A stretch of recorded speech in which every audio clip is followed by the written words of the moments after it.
absolutely right up against the Russians, and they realise the threat very, very personally, up close. They know that they can't afford to take risk on their army, their military, as perhaps we have in this country.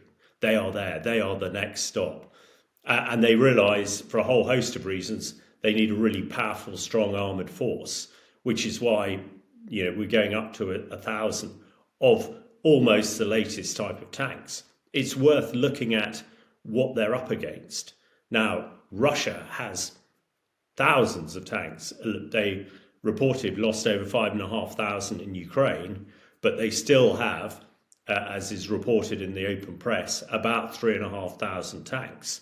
So quite a considerable force. However, these are not fifth generation. These are not Challenger 3s. They're not Leopard 2 enhanced. They're not Abrams, the American tanks. These are old, less sophisticated. So it is not like for like. And I think the Poles have decided to go down the tank route because the land in the countryside, if you like, the terrain in Poland very much plays into sort of tank warfare.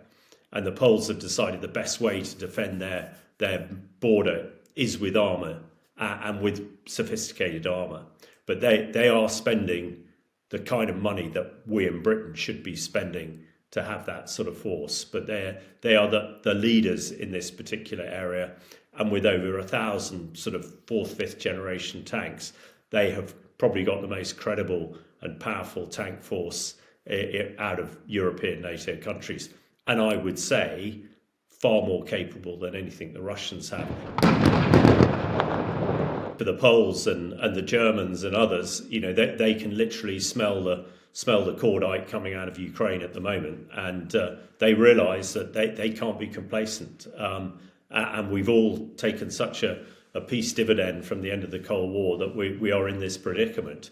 Standardisation has always been a NATO thing, but some of us, like the Brits, have paid a bit of lip service to it. But we now realise, to be a really strong, powerful European NATO force, and oh, by the way, we're not certain the Americans are going to turn up this time, so it's really down to us.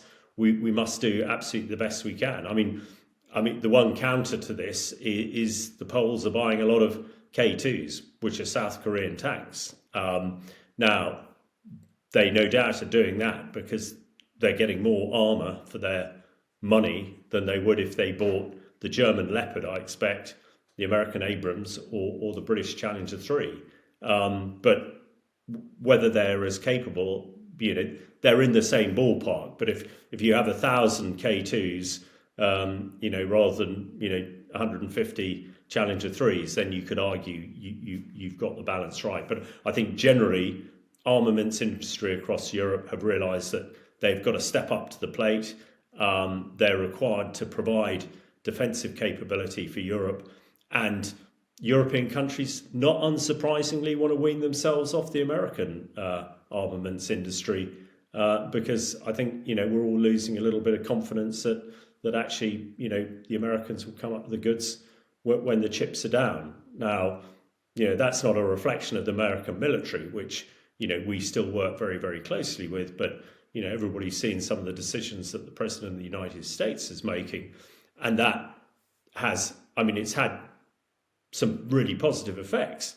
Europe has now woken up and decided we've got to be responsible for our own defence, and countries like Poland are spending the right amount of money on it, and European defence industries like Rheinmetall BAE Systems, who are making Challenger 3, like other armaments companies across Europe, are realising that they have got to do this for the good of Europe.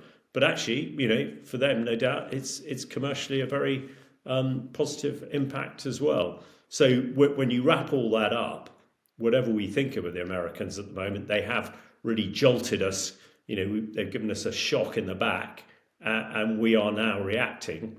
And although it's been slow to react, I think we are now in Europe producing that credible conventional deterrence with the armour that Putin now, when he looks west, he will no doubt think twice about going any further than he is at the moment. what everybody is learning from Ukraine, tank warfare in Ukraine, maneuver warfare in Ukraine, drone warfare, is although warfighting has not changed, perhaps the way that we're going to do it has.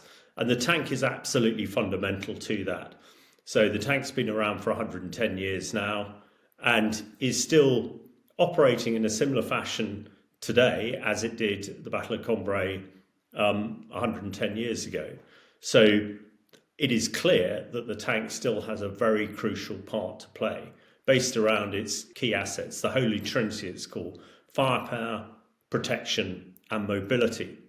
I think up until the war in Ukraine, tanks were very much seen as a mass weapon.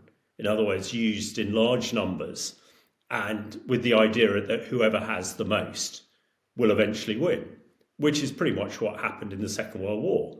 Axiomatically, the Allies had the most tanks, the Shermans, and outmatched the Germans, who had very good tanks, but not very many of them. So that really, for the last 80 years ago or so, has been the basis of tank development and tank warfare. However, when we look into Ukraine, things have fundamentally changed. Now, tanks have been used in huge numbers. The Russians have allegedly lost over 5,000 tanks, which is more than all of the tank fleets in Europe at the moment, so a huge amount. Whereas the Ukrainians have tended to use tanks quite a lot, but in very smaller packets and for very sort of deliberate operation, not the mass use that the Russians have used. Now, I think that is really shaping the tank fleets of the future. So in Europe, we've had very large tank fleets. And when I say Europe, I mean European NATO countries. So the Turks, for instance, have over 2,000 tanks. But there is a big change in focus now to realise that the tank still has a place, but perhaps its role is slightly different. And there's a huge emphasis and move now to have fewer, much more capable tanks that can operate in this new environment. These new tanks need to be digitally linked to lots of other platforms like drones, like artillery, like aircraft. And that is the key move forward. They need to operate in an environment that is swamped with drones. We've seen thousands of drones operating in Ukraine. And in the early days, tanks would be knocked out by $500 drones with hand grenades on them. And these are tanks costing, 5 million quid or so. So that has been a key element to it. So the defensive aid suites or the hard kill defensive aid suites are now the key currency a tank must have. If a tank can operate in this drone-infested environment, then it can still really pack a punch, create shock action, what it was designed for. And in the last few weeks, we've seen exactly that in Ukraine, with Ukrainian tanks using the latest Leopard 2 German tanks, a few of the Challenger 2 tanks, but using the latest tanks, being protected by drones, being able to maneuver. So what we are now seeing is the move to have, by most of the NATO European countries, to have less but much better tanks. And also there is a move to have commonality. So the logistic support, the logistic burden for tanks has always been a huge challenge. But up until fairly recently, if we just look at ammunition, for instance, a lot of NATO countries use different types of ammunition. Whereas now, moving forward, virtually every NATO tank is going to use one type of ammunition, the 120 millimeter smoothbore ammunition. And Britain is moving to that, to Challenger 3. So there's been a recognition that tanks are still the kings and queens of the battlefield, but they need to operate differently and we need different capabilities. And that is what we're seeing across Europe.